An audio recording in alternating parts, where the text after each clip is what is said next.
去年我帮我的摄影师 Alan 从85公斤减到66公斤，当时很多小伙伴说他之后不可能坚持下去。转眼间1年过去了，那他现在状态如何呢？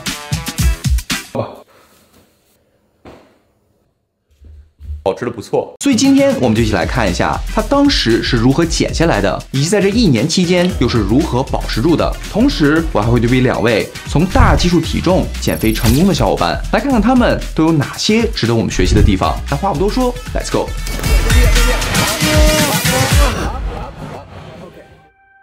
其实 Alan 的减脂计划并不复杂，可以分成3个部分：多动，也就是有氧加力量训练。少吃，摄入比消耗更少的热量，但吃够蛋白质。最后，坚持足够长的时间。他就是因为同时做到了这些，才有一个非常好的效果。可说起来简单，他又是如何具体执行的呢？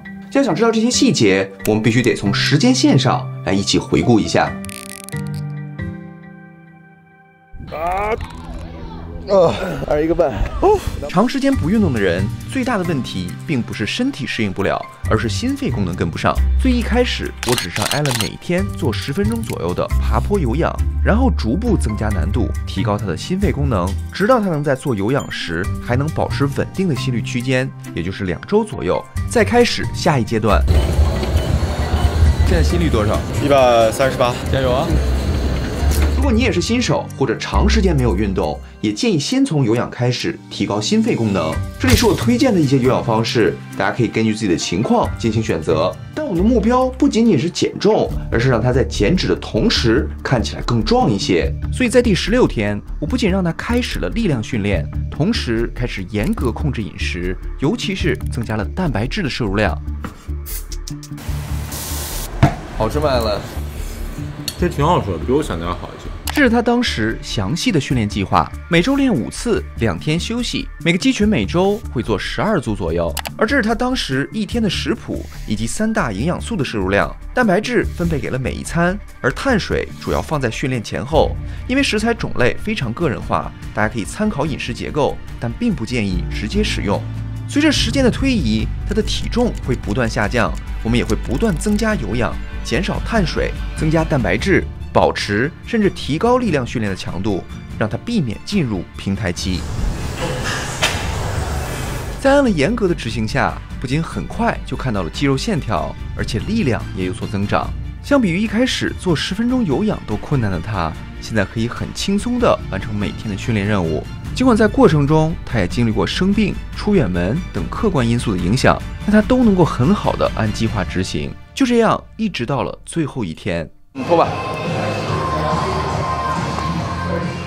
我知道很多小伙伴想要 Alan 的饮食和训练计划，所以先给到大家。但客观的说，计划本身并没有什么特别之处，我只是把自己曾经使用过的计划，按照他的情况调整了一下。真正让他减肥成功的原因，其实是他坚定地执行了90天。同时，我也相信这也是绝大多数人减肥失败的原因。因为即使你有再好的计划，使用几天或者几周之后，都会觉得枯燥，甚至是痛苦。所以接下来我们一起看一下他为什么能够坚持这么长时间，以及为什么在没有我监督的1年当中，还能保持一个很好的状态。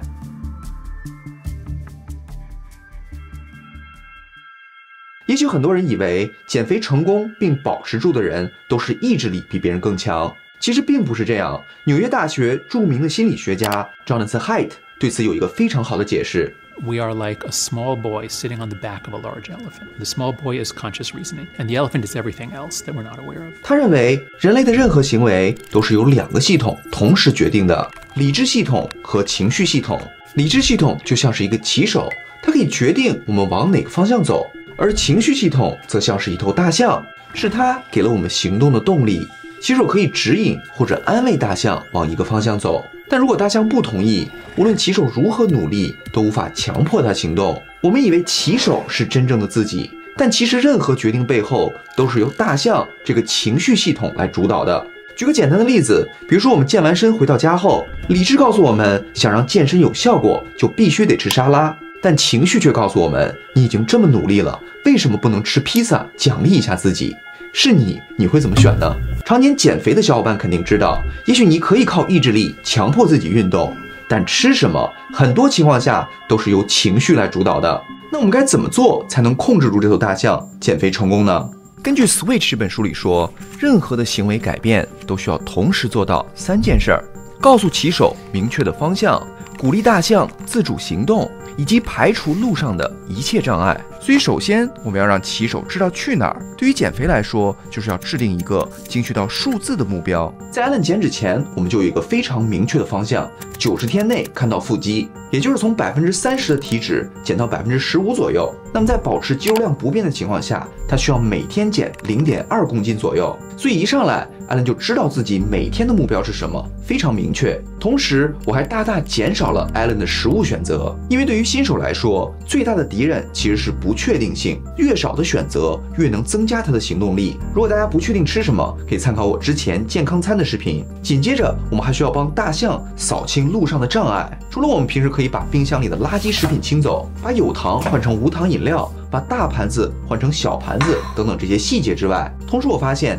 很多减肥成功的人都是在很长一段时间内可以自己掌控吃什么。减肥一定要偷偷减，不要告诉你身边的朋友，因为真的会有很多朋友听到你减肥就一定会要让你吃东西。这是什么原因呢？就是想测试你是不是认真的。疫情的时候在家我又瘦了，闭关修炼那样的，给我一段时间我就能自己坚持下去。大年30我一口年夜饭都没有吃，身边的人会跟我说这一顿没啥事啊，过节啊，这个面子什么的。但是我一想，如果我这一次没有坚持，我可能之后真的没有办法守住。所以在帮 Allen 减脂时，我也让他极大的减少了在外面吃饭的活动，尽可能保持一个规律的饮食。因为无论是自愿的还是强制性的，经常在外面吃饭都大大增加了控制饮食的难度。如果你暂时没有这样的环境，可以在假期或者相对规律的时候再开始。另外，对于 Allen 来说，最大的环境变化就是我给他的压力。因为当时我要拍一期视频，所以不仅每天要监督他的体重，同时还要求他拍下来每天的饮食和训练，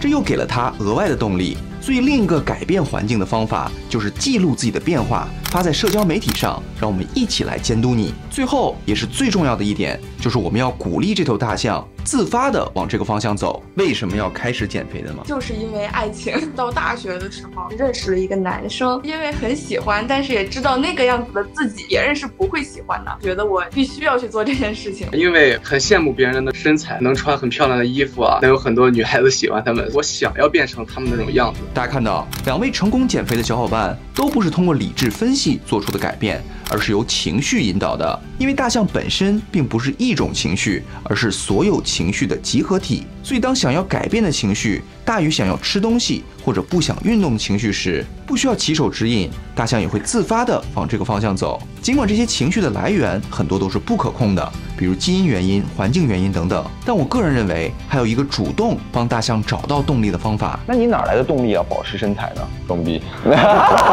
等下来最直观的一个成果就是变好看了，能够获得别人的认可，在这过程中就是极大的满足了自己的装逼的心理。对于 Allen 来说，也许前2个月主要是我给他的压力，但是后面的1个月以及最近这1年，都是因为他自己感受到了减肥给他带来的好处，同时害怕失去努力的成果。这些情绪综合在了一起，他才能主动坚持。所以如果大家在安全的情况下能尽快看到减肥效果，用效果本身来激励自己，也许你就能让大象自主行动。当然这里并不是鼓励大家用节食等等极端的减肥方法，而是希望你能有一个精确的目标并快速行动起来。相信你在行动的过程中就会越来越有动力。希望大家通过结合这3个方法，能够让你在减脂的路上更加了解自己，少走弯路。也许你已经尝试减过很多次都没有坚持下来，从而怀疑是不是自己意志力的问题。但其实任何减肥成功并保持下来的人都不是因为意志力，而是在他们内心深处认为保持身材比吃东西更加重要。如果现在的你并没有这样的感受，那么先不要想太多，先行动起来，